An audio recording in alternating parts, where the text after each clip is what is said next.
Ya bueno, entonces continuemos, ¿no? El parámetro alfa se le conoce como parámetro de escala y el parámetro beta se le conoce como el parámetro de la posición.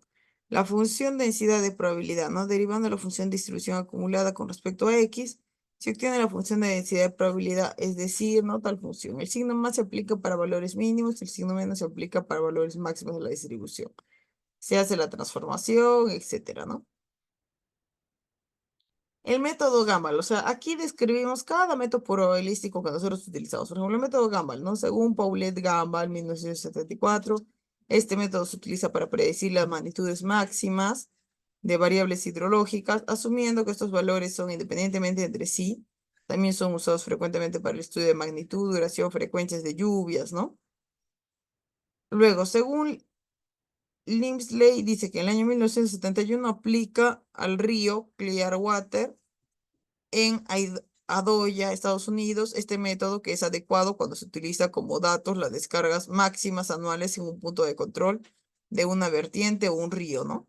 La función de densidad reducida de Gumbel tipo 1 tiene la forma de ecuación anterior, pero con signo negativo, ¿no? La estimación de los parámetros para la estimación de los parámetros alfa y beta de la función acumulada fx. Ecuación se utilizaron dos métodos de estimación, ¿no? Método de momentos. Ese es uno, se obtiene tal cosa, ¿no? Tablas de métodos. Por otro lado, conocemos que la ecuación de Gumbel se expresa tal cual, ¿no? Como dice aquí. Si se considera que para valores grandes de n le expresan de tal manera, tiene, etcétera. Ahora, ¿cuál es la distribución log normal, no? ¿Cuál es la distribución log normal de dos parámetros? Dice, si la variable aleatoria y, que es igual a log x, ¿cierto? Es logaritmos, ¿no? El logaritmo de x está normalmente distribuida, entonces se dice que x está distribuida en forma log normal. Esta función fue estudiada por primera vez por Galton en el año 1875, por eso es que se le llama también función Galton, ¿no? Por el teorema del límite central tenemos que si x es una variable, si x es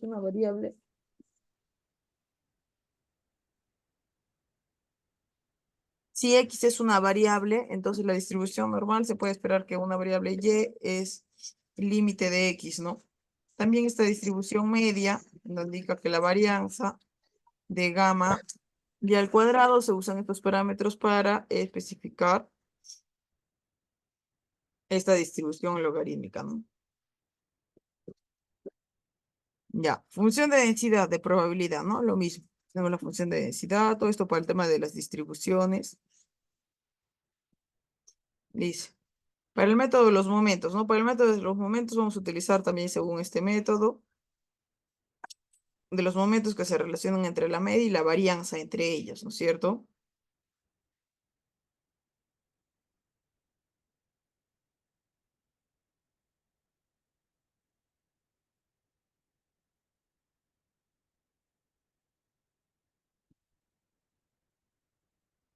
Ya, el distribución log normal, tres parámetros. De igual forma, nuestra distribución es analógica a la anterior, la única diferencia es que el límite inferior no es cero, fue introducida por primera vez, ¿no? Etcétera. Ahora, acá está toda la descripción de las distribuciones. Ya. Una vez que yo describo todas las distribuciones, ¿no es cierto? Todo ese, ustedes acá, todo el tema de las ecuaciones, de los logaritmos, en realidad ya lo hace el programa, ¿no? El Highfran. Esa es la gran ventaja de tener el programa. O sea, la gran ventaja también es poder utilizarlo y poder entenderlo, porque eso me ayuda y me ahorra todo este tiempo que nosotros estamos viendo aquí de las funciones, tanto del límite, de los logaritmos, etcétera, ¿no? Eso me ayuda. Luego hemos mencionado bastante acerca de los coeficientes, ¿no? Del alfa y beta y los logaritmos en cuanto es aplicable a ellos, ¿no? La función de la densidad de probabilidad, el primer paso es tanto, etcétera. También la distribución Pearson tipo 3 de igual forma, también la describimos, ¿no es cierto? Ya. Luego dice, miren, en las tablas de la estadística se encuentra tal función. Según Aparicio, en 1996 manifiesta que la manera de usar la función de distribución Pearson tipo 3 es estrictamente válida cuando beta 1 es igual a n entre 2, ¿no? Donde n es un entero positivo, cualquiera sí, Como es común, 2 beta 1, ese no es un entero, ¿no? Puede tomarse como el entero más próximo o bien interpolar en la tabla. Cuando sea necesario acudir a tablas de función de distribución gamma, un parámetro para la estimación de parámetros en función acumulada, ¿no? Utilizando el software HiFran se puede determinar la distribución probabilística de varios métodos. En nuestro estudio hemos considerado 12, ¿no? Los cuales los resultados fueron exportados a una tabla Excel, presentándola a continuación, ¿no es cierto? Dice, dentro de este mismo programa realiza las comparaciones de todos los métodos evaluados y vota como resultado el más óptimo. A continuación detallaremos, ¿no? Para cada estación. Entonces nosotros hemos hecho para las estaciones Salinas, Pampilla y Chihuahua. Para las tres estaciones nosotros hemos hecho, ¿no es cierto? Hemos hallado el análisis. Ahora, de esas tres estaciones hemos hecho las 12 distribuciones probabilísticas, donde tenemos el tiempo de retorno y el XT, que viene a ser la precipitación, ¿no? Entre comillas, porque todavía esto es la distribución, eso simplemente es la distribución estadística, ¿no? Todavía falta nosotros hacer aquí, pasarlo a lo que es los bloques alternados para poder ahí recién determinar la probabilidad,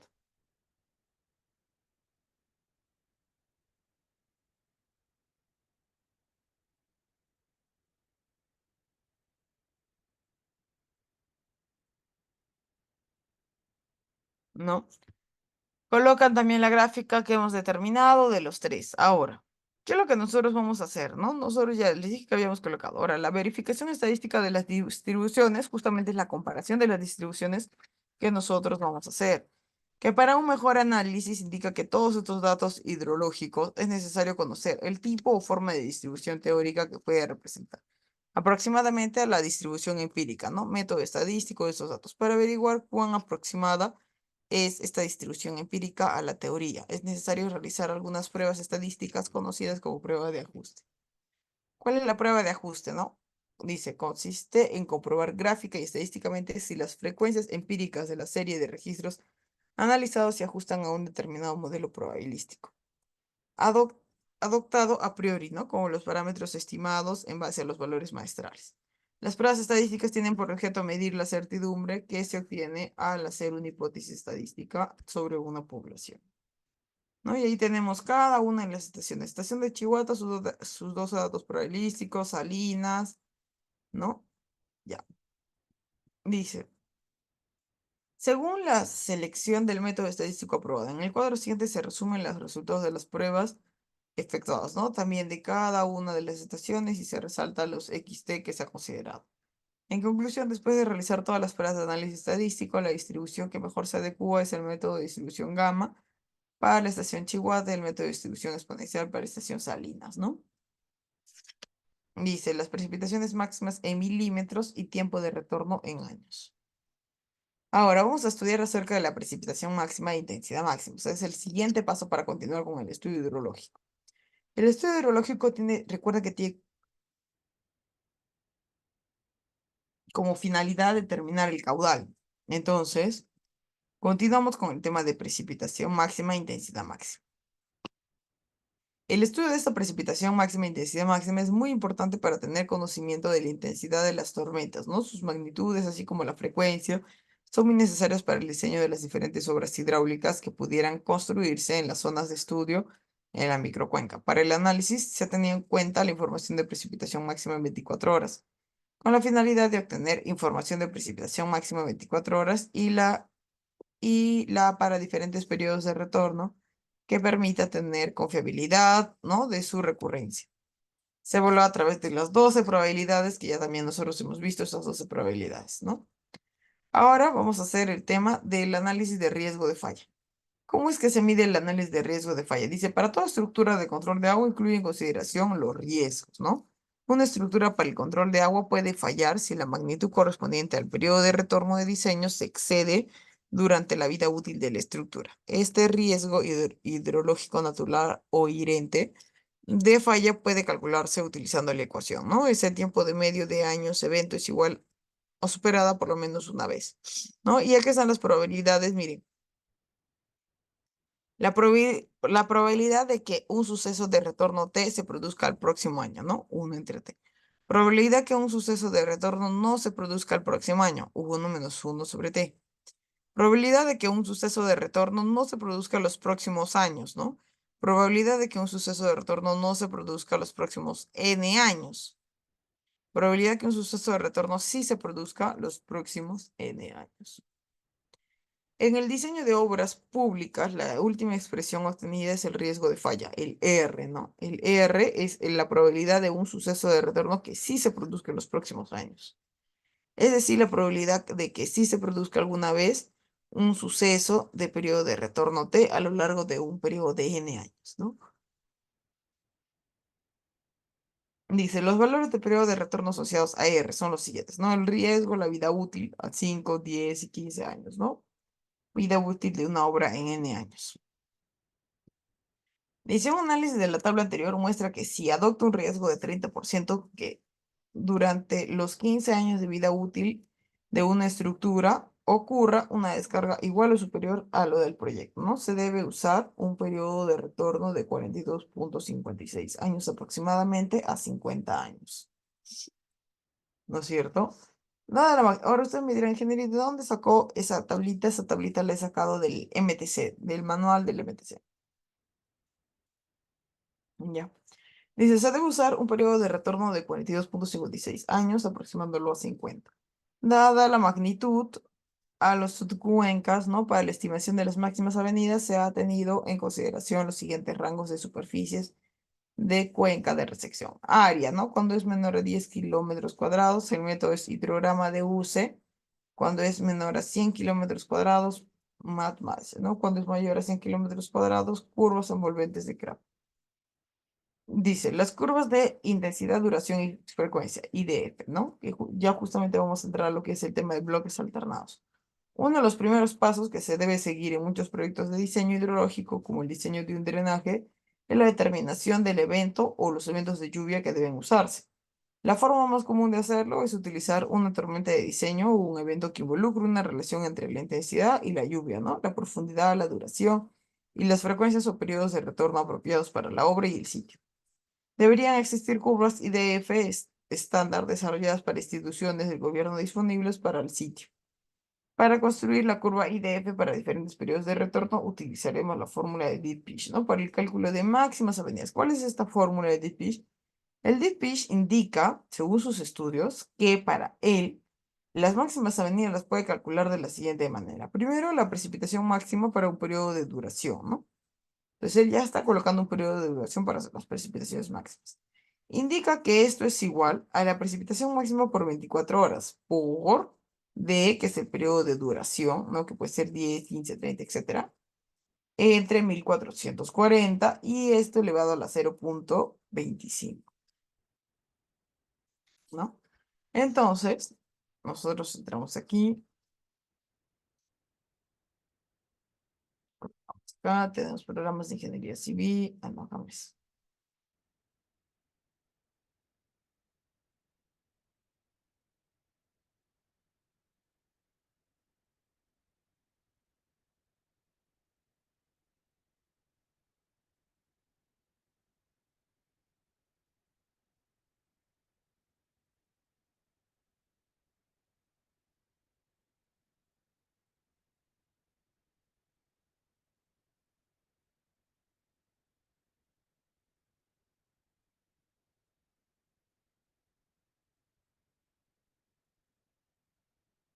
Ya. Precipitación máxima mensual, ¿no? Ah, ya, eso también es tenemos dos estaciones, Chihuahua, Salinas.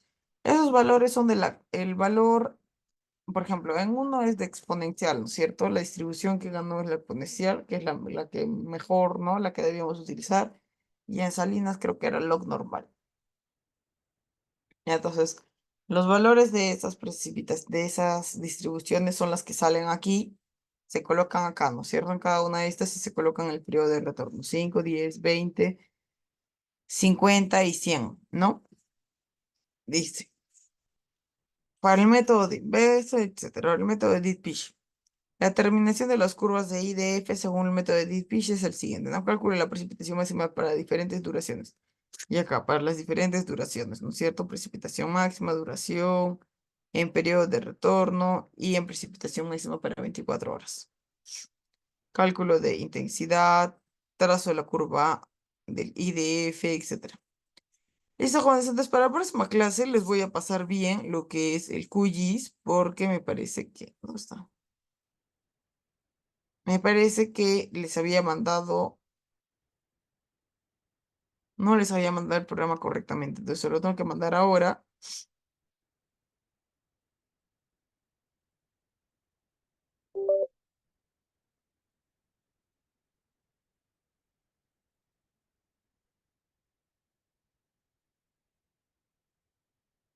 para que ustedes lo puedan instalar. Ay, ¿por qué dice instalar? Para que ustedes lo puedan instalar, ya todos tengamos la misma versión. Lo voy a buscar, si es que esto no me deja instalar, entonces lo voy a buscar para que todos tengamos la misma versión y por fin la próxima clase podamos ya delimitar una cuenca. Y finalmente, ¿no? Para continuar con, ahora si se dan cuenta, el estudio hidrológico se divide en varias partes. Primero, ¿qué hemos hecho? Las precipitaciones, ¿no es cierto? Primero hemos hecho todo del Cenami, todo lo que hemos sacado, hemos procesado toda la información, ¿no es cierto? Ya, esa es una parte. Luego la delimitación de la cuenca, que si bien es cierto lo pueden hacer con ArcGIS, QGIS, con el Google Earth, ¿no? Y las bases que hemos visto una parte hasta ahí porque hemos sacado las cartas de lo que es el Geodata, ¿no? Hasta ahí hemos llegado a una partecita. ¿Qué hemos visto hoy día? Hoy día ya hemos visto todo lo que son las distribuciones probabilísticas, ¿no es cierto? Ya hemos revisado toda la distribución probabilística. La próxima clase ya vamos a revisar todo lo que es el método de bloques alternados y finalmente para calcular el caudal, que ya no falta nada, ¿no? Y la próxima clase también ver lo que es el tema de la cuenca. Entonces ya con eso ya vamos a tener hasta el caudal. Para la siguiente clase, ¿no? Para la siguiente clase ya vamos a hacer nosotros el diseño de lo que es este drenaje, ¿no? El diseño de drenaje.